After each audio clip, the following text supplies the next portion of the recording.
El investigador Fermín Mayorga Huertas ha presentado su último libro en Olivenza, en el que narra los ataques que padecieron las mujeres que eran afines a la República durante la Guerra Civil Española. La obra se titula Esperanza y Libertad, las hijas de la rapada, y es un homenaje a todas esas mujeres republicanas que fueron víctimas del franquismo.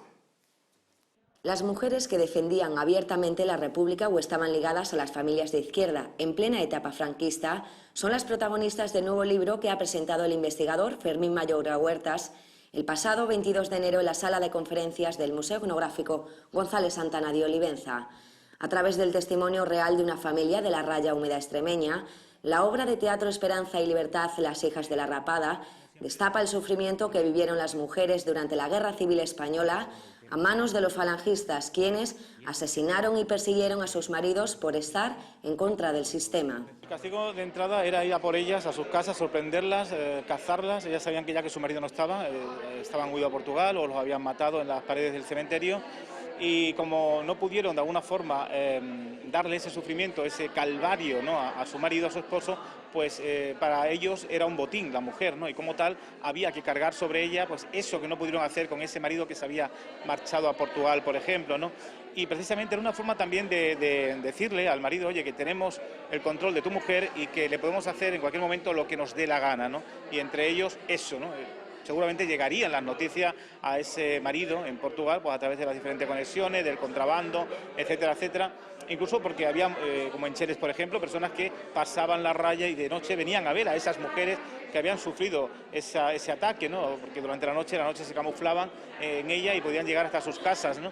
Cerca de 1000 mujeres fueron sometidas al régimen franquista con represalias.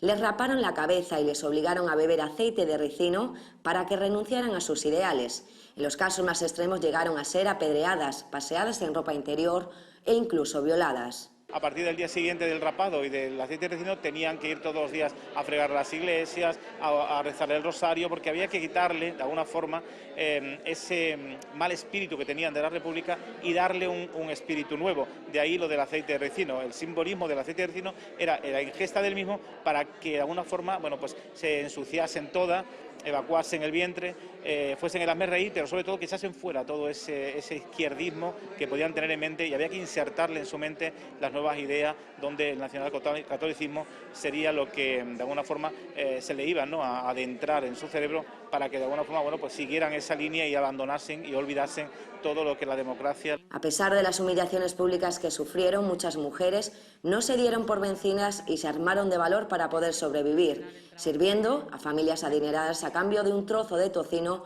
o unas naranjas, por ejemplo.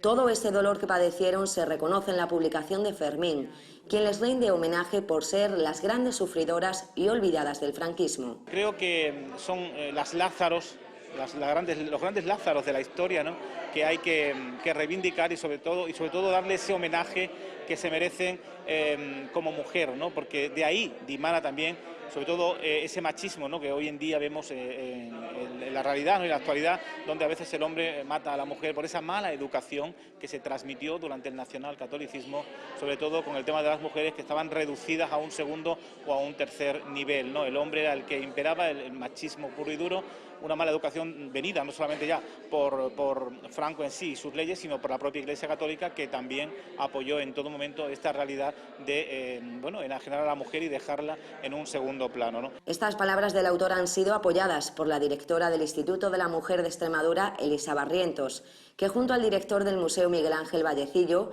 y la concejala Antonia Gutiérrez acompañaron a Mayorga en la presentación. Hablaba Fermín, me ha parecido un buen dato. La mala educación nos ha traído efectivamente a los tiempos que vivimos. Efectivamente, ahora mismo decimos que la mejor prevención y la mejor forma de acabar con todo esto, con cualquier forma de violencia hacia las mujeres y cualquier forma de discriminación, es la educación, pero la educación de la buena, esa que empieza en los hogares, sigue en las escuelas, continúa en los institutos y cuando el proceso de socialización nos lleva a una vida laboral, sigue en nuestras vidas presentes.